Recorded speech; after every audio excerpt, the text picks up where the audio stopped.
Hello guys, welcome back to my channel. कैसे हैं आप सब? आई होप कि आप सभी बहुत अच्छे होंगे।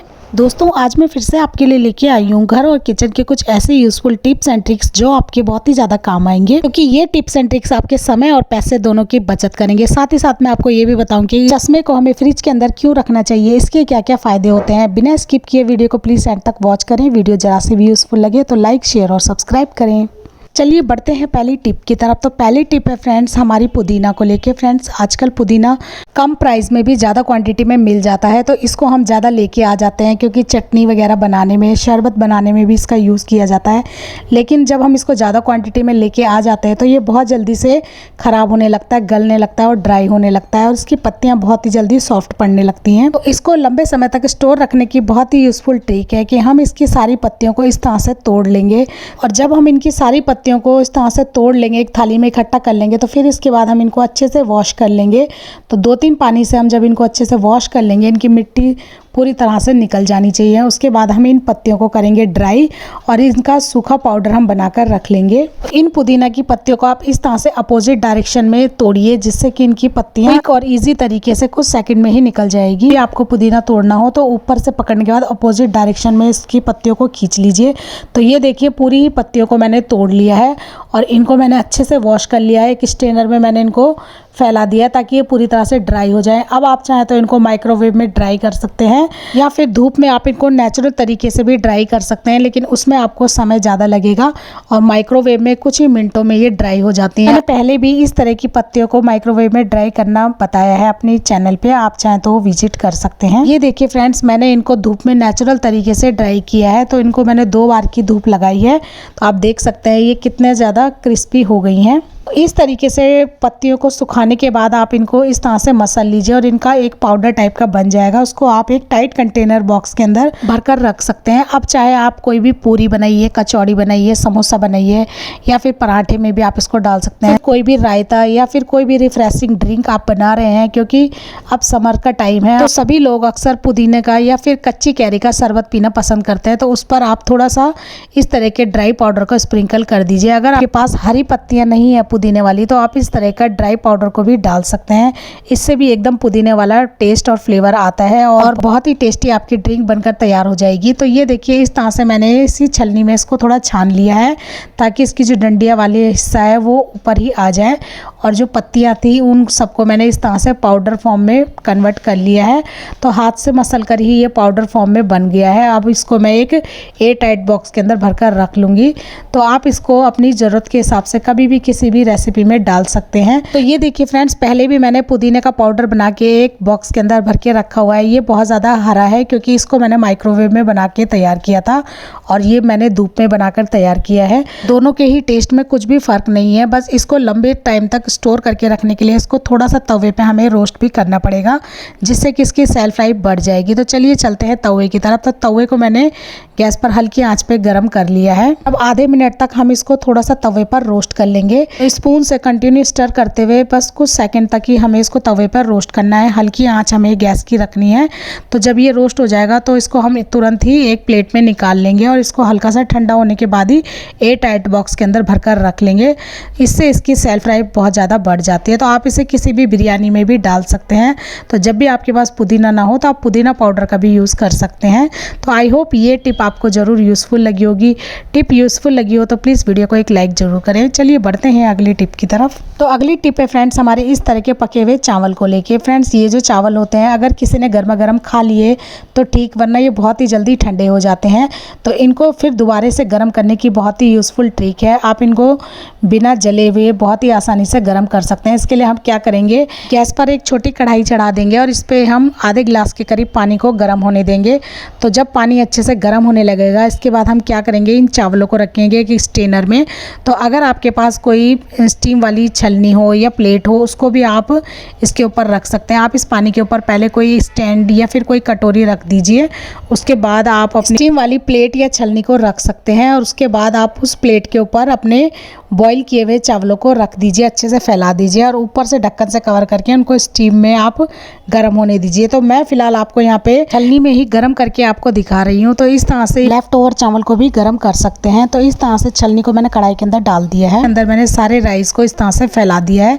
तो अब हम इसे स्टीम में 2 से 3 मिनट तक लो फ्लेम पर स्टीम में कुक होने देंगे। तो जैसे जैसे ये पानी गर्म होगा इसकी एक स्टीम सी अंदर बनेगी और अंदर छलनी में जितने भी चावल हमने रखे हैं वो अच्छे से गर्म हो जाएंगे। तो बिना जले, बिना कढ़ाई पे लगे हुए बहुत ही आसानी से स्टीम करके हम अपने चावलों को फिर से गर्म कर सकते हैं।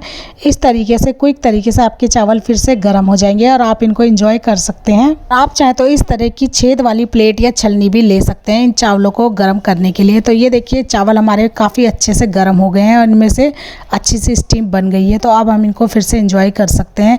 तो आई होप ये आइडिया आपको यूज़फुल ज़रूर लगा होगा। आइडिया यूज़फुल लगा हो तो एक लाइक करें। और फ्रेंड्स, अगर आपने पतीली में राइस बनाए हैं और आप इसी में गर्म करना चाहते हैं तो आप हल्की सी पानी की छींटे कुछ ऊपर से मार दीजिए। आप इसी पतीले के ऊपर भी इन राइस को गर्म कर सकते हैं। तो लो फ्लेम पर आप इसको फिर से इसी पतीले के ऊपर गर्म कर सकते हैं, लेकिन आपको लो फ्लेम करना है और कुछ 2-3 चम्मच पानी की इस तरह से डाल देनी है और ढक्कन से कवर करके आपको स्टीम में इन्हें 1 मिनट तक लो फ्लेम पर कुक करना है। तो जब ये 1 मिनट बाद अच्छे से कुक हो जाएंगे तो इनमें एक अच्छी सी स्टीम बन जाएगी और काफ़ी अच्छे से आपके जो चावल है वो गर्म हो जाएंगे। तो मैंने आपको 2 तरीके बताए हैं, आपको दोनों में से कोई भी तरीका पसंद हो उस तरीके से आप अपने चावल को फिर से गर्म कर सकते हैं और इंजॉय कर सकते हैं। चलिए बढ़ते हैं अगली टिप की तरफ। तो अगली टिप है फ्रेंड्स हमारे इस तरह के टिफ़िन के ढक्कनों को लेके। फ्रेंड्स, हमारे पास इस तरह के टिफ़िन के ढक्कन होते हैं। टिफ़िन अक्सर टूट जाते हैं या क्रैक हो जाते हैं जिनको फेंक देते हैं, लेकिन इनके ढक्कन काफ़ी यूज़ के होते हैं। इनको हम कई तरीके से यूज़ में ला सकते हैं। जैसे कि हम किसी को दूध सर्व कर रहे हैं तो अगर दूध या शरबत अगर किसी को थोड़ी टाइम बाद पीना है तो आप इस ढक्कन की प्लेट से इसको इस तरह से कवर कर सकते हैं। या फिर अगर आपका ग्लास बहुत ज़्यादा गर्म है तो आप इसको ग्लास के नीचे भी एज ए प्लेट की तरह रख सकते हैं ताकि आपका नीचे का जो प्लेटफॉर्म है वो भी गंदा ना हो। तो इस तरीके से आप इनको यूज़ में ला सकते हैं। या फिर फ्रिज के अंदर भी बहुत बार हम कुछ सब्जियां बच जाती हैं जिनको कि हम इस तरह से बड़ी बड़ी प्लेट से या दूसरी कटोरी से ढक कर रखते हैं। इससे हमारे बर्तन बहुत ज़्यादा फ्रिज के अंदर ही चले जाते हैं और ज़रूरत पड़ने पर हमें नहीं मिलते। तो आप इस तरह की टिफ़िन की प्लेट से इनको कवर करके फ्रिज के अंदर रख सकते हैं। इससे आपके ज़्यादा बर्तन भी यूटिलाइज नहीं होंगे और आपको अपने फ्रिज के अंदर ही आसानी से मिल भी जाएंगे। और कोई टिफ़िन का ढक्कन तो आपकी कटोरी में भी अच्छे से फिक्स हो जाएगा। तो आप इस तरह से भी इनको यूज़ में ला सकते हैं। तो इस तरह की प्लेट या कटोरी रखने की बजाय आप इस तरह के टिफ़िन के ढक्कन को भी यूज़ में ला सकते हैं। आइडिया यूज़फुल लगा हो तो एक लाइक करें। चलिए बढ़ते हैं अगली टिप की तरफ। अगला टिप है फ्रेंड्स हमारे आलू के पराठे को लेके। फ्रेंड्स, बहुत बार ऐसा होता है कि किसी को ज़्यादा स्टफिंग वाले आलू के पराठे पसंद होते हैं। तो अगर जिसको स्टफिंग ज़्यादा खानी है वो इस तरह के आलू के पराठे को ट्राई ज़रूर करके देख सकते हैं, क्योंकि फ्रेंड्स इससे हमारी आलू के पराठे में स्टफिंग बहुत ज़्यादा होगी और आटा बहुत कम होगा। तो देखिए किस तरह से मैंने एक बड़ी सी लोई इस तरह से ले ली है। थोड़ा सा ड्राई आटा लगाने के बाद इस तरह से हम इसको बेल लेंगे। ये देखिए एक बहुत बड़ी सी रोटी मैंने बेल ली है। अब इसमें नाइफ से हम 2 साइड में कट लगाएंगे, यानी कि 2 कट हमें इसमें नीचे की तरफ को लगाने हैं, 2 कट सेम डायरेक्शन में ऊपर की तरफ लगाने हैं। आप देख सकते हैं किस तरह से। और अब हम इसके अंदर भरेंगे आलू की स्टफिंग। तो आपको 3 आलू की स्टफिंग लेनी है, यानी कि जितनी स्टफिंग हम एक पराठे के अंदर भरते हैं एक रोटी के अंदर ही हम 3 स्टफिंग आलू की इस तरह से भरेंगे। तो ये देखिए 3 आलू के मैंने इस तरह से गोल गोल टिक्की टाइप की बना दी है और इनको हम रखेंगे इस तरह से। जो भी हमने कट लगाए हैं उसके बीच में 3 आलू की स्टफिंग को हम रख लेंगे। तो देखिए जहाँ पे हमने ऊपर नीचे कट लगाए हैं उसके बीच सेंटर में हमें इस तरह की 3 स्टफिंग रखनी है। और अब देखिए हमें इनको मोड़ना किस तरह से है।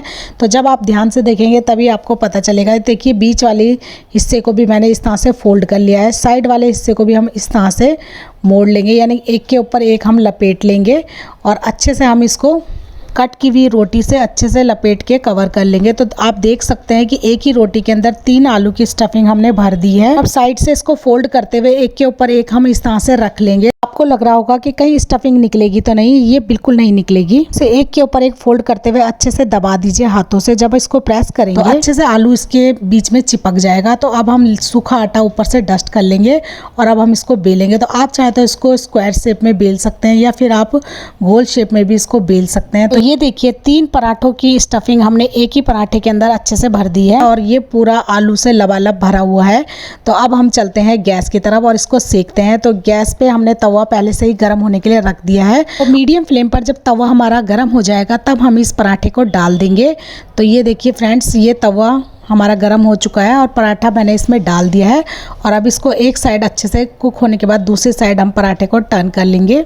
और अब पराठे के ऊपर आप घी या बटर या फिर ऑयल कुछ भी जो भी लगाना चाहते हैं वो लगा लीजिए। तो हमें हमेशा ऑयल जो है थोड़ा सा पराठे के ऊपर और थोड़ा सा पराठे की किनारियों की साइड में अच्छे से लगाना चाहिए, ताकि पराठा किनारियों से भी अच्छे से कुक हो जाए। तो ये देखिए मैंने इसमें अच्छे से घी लगा दिया है दोनों तरफ, और इस तरह से घी लगाने के बाद अच्छे से ऊपर नीचे दोनों तरफ से मैं इसको सेक लूँगी। तो पराठा जब भी आप सेकें तो हमेशा लो टू मीडियम फ्लेम पर ही सेकें, हाई फ्लेम पर आपके पराठे जलने लगेंगे। तो ये देखिए अच्छे से मैंने इसको दोनों साइड से सेक लिया है, क्रिस्पी हो चुका है। तो अब गर्मा गर्म पराठे को मैं सर्व करती हूँ। तो ये देखिए धनिया पुदीना की चटनी या दही या रायता या फिर कोई भी अचार के साथ भी आप इसको सर्व कर सकते हैं। तो ये देखिए गर्मा गर्म क्रिस्पी पराठा हमारा बनकर तैयार है, और स्टफिंग से एकदम बिल्कुल फुल है ये पराठा। अगर आप ज़्यादा स्टफिंग वाला पराठा खाना पसंद करते हैं तो आप एक बार इस ट्रिक को ज़रूर फॉलो करें, आपको ये टिप ज़रूर पसंद आएगी। टिप पसंद आई हो तो एक लाइक करें। चलिए बढ़ते हैं अगली और लास्ट टिप की तरफ। तो अगली टिप है फ्रेंड्स हमारे इस तरह के चश्मे को लेके। फ्रेंड चश्मा तो हमारे घर में अक्सर कोई ना कोई ज़रूर पहनता है, क्योंकि आजकल तो बच्चों की भी आईसाइट बहुत ज़्यादा वीक होने लगी है, जिससे कि कम उम्र में ही उनको चश्मा लग जाता है। तो इन चश्मों को हम कितना भी साफ़ कर ले लेकिन इनमें स्क्रैचेस पड़ ही जाते हैं। तो इन चश्मों को स्क्रैचेस फ्री रखने के लिए और एकदम नीट एंड क्लीन साफ़ रखने के लिए हम इनको रखेंगे फ्रिज के अंदर। ज़्यादा नहीं बस 5-7 मिनट के लिए इनको डीप फ्रीजर के अंदर रखना है। जब हम इनको फ्रिज के अंदर रखेंगे तो इनके अंदर एक स्मोक टाइप का बन जाएगा। आप देख सकते हैं कि सारे ही ग्लासेस के ऊपर एक स्मोक टाइप का बन गया है। और अब इनको हम करेंगे साफ़। तो इनको साफ़ करने के लिए आप चाहे तो कोई साफ़ कपड़ा, मुलायम बनियान वाला कपड़ा आप लीजिएगा, या फिर आप इनको साफ़ करने के लिए टिश्यू पेपर या फिर सॉफ्ट मुलायम कॉटन का कपड़ा भी ले सकते हैं, लेकिन कपड़ा आपका बिल्कुल साफ़ होना चाहिए। अब ये जो चश्मे के ऊपर हल्का सा स्मोक टाइप का लग गया है, इसको हम करेंगे क्लीन। तो जब हम इसको क्लीन करेंगे तो आप देखेंगे इसमें जितना भी ऑयल के दाग वगैरह हैं या कोई भी दाग हैं जो कि बार बार साफ़ करने पर भी बिल्कुल रिमूव नहीं हो रहे हैं, तो इस ट्रिक से वो बिल्कुल वो साफ़ हो जाएंगे। और आपका जो चश्मा है, इसके जो ग्लासेस है एकदम चमाचम बिल्कुल नए जैसे चमकने लगेंगे। यहाँ तक कि अगर आपके चश्मे में स्क्रैचेस भी पड़ गए हैं तो वो भी बिल्कुल गायब हो जाएंगे। आप एक बार इस ट्रिक को ज़रूर फॉलो करें, आपको ये टिप ज़रूर पसंद आएगी। बस इन चश्मों को क्लीन करने के लिए या तो आप इस चश्मे के ही क्लॉथ से इनको क्लीन करिए, या फिर बनियान का कपड़ा जो होता है, जो हम अंदर सैंडो पहनते हैं, उसका कपड़ा भी बहुत ज़्यादा सॉफ्ट होता है, तो उससे भी आप इनको साफ़ कर सकते हैं। या फिर बिल्कुल सॉफ्ट मुलायम जो कॉटन का कपड़ा है उससे भी आप इनको साफ़ कर सकते हैं। तो जब आप इनको साफ़ करेंगे तो आप देखेंगे आपके चश्मे बिल्कुल नए जैसे बन गए हैं और इनके ग्लासेस में एक अलग सी शाइन आ चुकी है। तो इस तरीके के क्लीन चश्मे पहनने से आपकी आंखों पर जोर भी नहीं पड़ेगा। बस 5-6 मिनट के लिए आप उनको फ्रिज में रख दीजिए और बिल्कुल स्क्रैच फ्री आप उनको बना सकते हैं। तो ये देखिए फ्रेंड, दूसरा जो चश्मा है उसे भी मैं सेम इसी तरीके से क्लीन कर लूँगी। तो आप घर के जितने भी चश्मे हो सेम इसी तरीके से क्लीन और स्क्रैच फ्री कर सकते हैं। और फ्रेंड्स, जब भी आप चश्मों को अच्छे से क्लीन कर लेते हैं तो आप इनको ग्लासेस की साइड से टर्न करके कभी भी फर्श पर या कहीं भी किसी भी जगह पे ना रखें, उससे ग्लासेस के ऊपर स्क्रैचेस पड़ जाते हैं। या तो आप इनको चश्मे के बॉक्स के अंदर रखिए या फिर फ्रेम वाली साइड से आप इनको इस तरह से रख सकते हैं, जिससे कि इनके ग्लासेस में बिल्कुल भी स्क्रैचेस ना पड़े। तो आई होप ये टिप भी आपको ज़रूर यूज़फुल लगी होगी। टिप यूज़फुल लगी हो तो प्लीज़ वीडियो को एक लाइक ज़रूर करें। तो आज के लिए फ्रेंड्स बस इतना ही। कौन सी टिप आपको सबसे ज़्यादा पसंद आई मुझे कॉमेंट करके ज़रूर बताएं। वीडियो यूज़फुल लगी हो तो प्लीज़ वीडियो को लाइक, शेयर और सब्सक्राइब करना बिल्कुल ना भूलें। और साथ ही साथ अपने शहर का नाम भी मुझे कमेंट करके ज़रूर बताएं कि किस शहर से आप इस वीडियो को देख रहे हैं। मिलते हैं एक ऐसी यूज़फुल वीडियो में, तब तक के लिए bye bye and take care.